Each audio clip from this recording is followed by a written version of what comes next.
Hello friends, welcome to నా style వంటకాలు. ఇవాల్టి రెసిపీలో వచ్చేసి డ్రై ఫ్రూట్స్ తోటి లడ్డు ఎలా ప్రిపేర్ చేసుకోవాలో చూద్దాం. ఈ లడ్డు పిల్లలకు చాలా హెల్దీ. ముందుగా స్టవ్ పై కడాయి పెట్టేసుకొని దాంట్లోకి 2 టేబుల్ స్పూన్ వరకు నెయ్యిని యాడ్ చేసుకోవాలి. నెయ్యి వేసుకున్న తర్వాత 1 కప్పు బాదం యాడ్ చేసుకోవాలి. తర్వాత 1 కప్పు కాజు యాడ్ చేసుకోవాలి. తర్వాత 1 కప్పు పల్లీలు, అదేవిధంగా 1 కప్పు వరకు సన్ఫ్లవర్ సీడ్స్ని యాడ్ చేసుకొని బాగా వేయించేసుకోవాలి. వీటిని స్టవ్ లో టు మీడియం ఫ్లేమ్లో పెట్టుకుంటూ దోరగా వేయించుకోవాలి. ఏమాత్రం మాడకుండా ఇలా చిన్నగా వేయించుకుంటే మనకి ఫ్లేవర్ అనేది చాలా బాగుంటుంది. ఫైనల్గా మనకి ఈ విధంగా మొత్తం వేగిపోతాయి. ఇప్పుడు దీన్ని చూసారు కదా, ఇలా వేగిపోయిన తర్వాత ఇప్పుడు దీంట్లోకి 1 టేబుల్ స్పూన్ పంకిన్ సీడ్స్, అదేవిధంగా 2 టేబుల్ స్పూన్ చియా సీడ్స్ని యాడ్ చేసుకొని వీటిని కూడా దోరగా నెయ్యిలోనే వేయించేసుకోవాలి.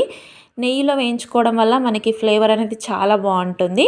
ఇలా ఒక 2 మినిట్స్ వరకు మీడియం ఫ్లేమ్లో పెట్టేసుకొని వేయించుకొని స్టవ్ ఆఫ్ చేసుకొని చల్లార్చుకోవాలి. తర్వాత ఒక మిక్సీ జార్ తీసుకొని దాంట్లోకి వీటన్నిటిని యాడ్ చేసేసుకోవాలి. ఇలా వేసుకొని మెత్తగా గ్రైండ్ చేసుకోవాలి. ఇలా గ్రైండ్ చేసుకొని ఒక బౌల్లోకి దీన్ని మొత్తానికి ఈ విధంగా యాడ్ చేసుకోవాలి. తర్వాత దీంట్లోకి ఒక మిక్సీ జార్ తీసుకొని డేట్స్ని వేసుకోవాలి. ఇక్కడ నేను 1 కప్పు వరకు డేట్స్ని గింజలు తీసేసుకొని మిక్సీ జార్లో యాడ్ చేసుకున్నాను. ఇలా వేసుకొని దీన్ని ఈ విధంగా గ్రైండ్ చేసుకోవాలి. దీన్ని కూడా మనం రెడీ చేసి పెట్టుకున్న మిశ్రమంలోకి యాడ్ చేసేసుకోవాలి.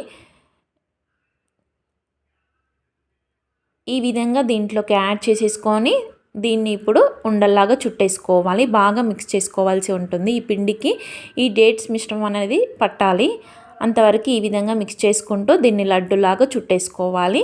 చాలా హెల్దీగా అండ్ టేస్టీగా చాలా బాగుంటుంది. రోజుకొకటి పిల్లలకి ఇచ్చామనుకోండి హెల్త్కి కూడా చాలా మంచిది. హెయిర్ గ్రోత్ కూడా ఉంటుంది. పిల్లలకు కూడా ఎముకలు అనేవి పుష్టిగా రెడీ అవుతాయి. చూసారు కదా, ఈ వీడియో మీకు నచ్చితే థ్యాంక్ యూ ఫర్ వాచింగ్.